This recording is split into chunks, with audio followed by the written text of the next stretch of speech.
The scripture reading from Psalm 139, verses 1 to 6 and 13 to 18 is taken from the New Revised Standard Version. O Lord, you have searched me and known me. You know when I sit down and when I rise up. You discern my thoughts from far away. You search out my path and my lying down, and you acquaint with all my ways. Even before a word on my tongue, O Lord, you know it completely. You hem me in, behind and before, and lay your hands upon me. Such knowledge is too wonderful for me. It is so high that I cannot attain it. For it was you who formed my inward parts. You knit me together in my mother's womb.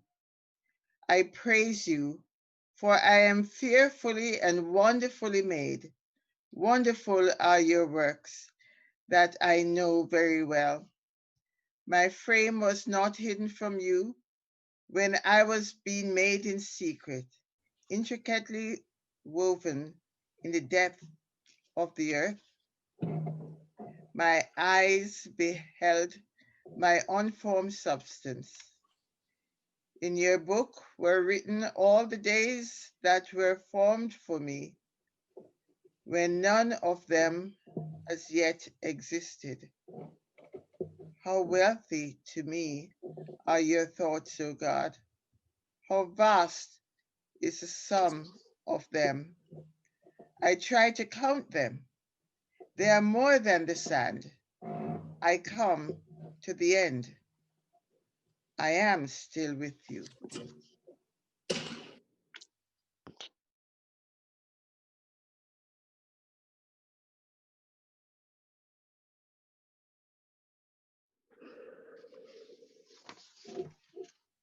Fearfully and wonderfully made. These words read by Reverend Swan just now, sung by the psalmist thousands of years ago. I am fearfully and wonderfully made. Our words we must allow to soak into our being so we can sing them to broken people in a broken world. We are fearfully and wonderfully made, beautiful through and through. We are fearfully and wonderfully made. And I say to you, anyone or anything that says otherwise is wrong. Any feeling, any belief, any system that says otherwise to any person, to any part of creation is wrong. Unfortunately, alongside this beautiful truth of God's creation is an ugly truth of human brokenness. Now, today, I will focus on anti-Black racism, but I could just as well be talking about any number of other forms of oppression against people who are fearfully and wonderfully made.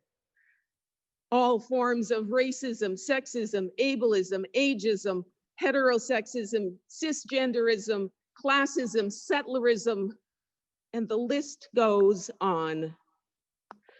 Like those other forms of oppression, anti-Black racism is based on a system that in many ways, direct and indirect, tells lies.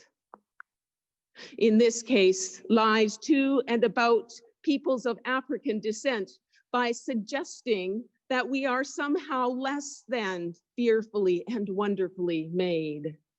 A system that tells a Black person in the classroom or in the boardroom or in the cafe or in the street or wherever that you have to be kinder to prove that you are not mean. You have to speak softer to prove that you are not a threat. You have to move slower to prove that you are not attacking. You have to dress nicer to prove that you are not disrespectful. disrespectable. You have to talk smoother to prove that you are not unknowledgeable. You have to be better to prove that you are not unworthy. And then none of that is enough. It's a lot of pressure. It's the pressure of a lie, a deadly lie. But I've noticed something. Not only the people who are the targets of racial oppression are harmed by the lie. All of us are. I have seen white people, as a person of color myself and as an anti-racism educator, I have seen white people start to find a glimmer of truth about the extent of racial injustice, only to then fall into a guilt that seems to be so paralyzing. It is as if learning about the unfair advantage that they have, it's like a message telling them that somehow they would have to be less than fearfully and wonderfully made. Now, this part of the lie is particularly insidious because it will make you resist believing what you are being told about racism. So to my white brothers and sisters, to my white siblings in humanity, I say, when you want to turn away from the notion that you might be complicit in racism, do not turn away. Acknowledging your place in a racist society will not make you a bad person. Racism is not about you any more than it is about us. Racism, like any form of systemic oppression, is not about who we are or who we are created to be. It is about the ways society assigns power and favor based on distinctions created by society, not distinctions created by God. God's truth, which is the beautiful truth, is that all of us are beautiful. Each of us is beautiful. Each of us is fearfully and wonderfully made. In our core, we are imprinted with that knowledge. Friends, we are all fearfully and wonderfully made. Have I said that enough? Well, I'm going to say it more, because this is the truth that can bring us to wholeness. This is the beautiful truth that can help us face the ugly truth about racism. The very existence of racism is an ugly truth made from human brokenness, not from God's perfection. But it is a truth that spreads a lie, and facing it is uncomfortable, to say the least. Whether you are Black or white or Indigenous or Asian or brown or whatever color you identify with or are identified with, there is no way for any of us to face the truth about racism authentically and not feel uncomfortable. There's a saying, if you aren't angry, you haven't been paying attention. If you are not angry, you have not been paying attention. So be prepared to feel angry and to feel sad and to feel hurt. Know that it is okay for you, who are fearfully and wonderfully made, to feel angry and sad and hurt over wrongs that have been done to you and your family, and over wrongs that you and your family have done to others. That means that you're paying attention. It is okay to feel angry and sad and hurt about wrongs, whether you knew it or not, whether you intended or not, that you participated in. That means that you are paying attention. It is okay to feel angry and sad and hurt about benefits that others have gained at your expense and about benefits that you have gained at the cost of another. That means that you have been paying attention.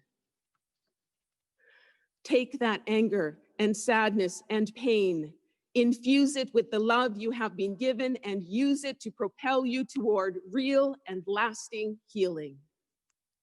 But notice when you have crossed the line from truth to lie, and then take a step back. It is okay to feel angry and sad and hurt about those things, but when they lead you to feel bad about who you are, then that is when you have crossed the line. from an ugly truth to an uglier lie. The brokenness created by racism is true, but it's a temporary truth. And we are here this evening to lament that truth and to undo that truth. The beauty created by God in each and every one of us and in creation is true for all time. And we are here this evening to celebrate that truth. We are fearfully and wonderfully made. This truth resonates and is the one truth that triumphs in the end. You are fearfully and wonderfully made. When you get a chance, look in a mirror and say, I am fearfully and wonderfully made. And then look at a brother or sister, a sibling in humanity, and say, I am fearfully and wonderfully made. You are fearfully and wonderfully made. This is the truth that can give us all the power to undo injustice, to challenge oppression, to restore our society and ourselves to a full reflection of God's original gift. This is the truth that can give us the wisdom and the compassion and the courage to address the very real brokenness that we hear about in the news and that we face every day. You are fearfully and wonderfully made, loved by a God who knows you completely, loved by a God who knows your thoughts, who knows your words before they are on your tongue and still loves you.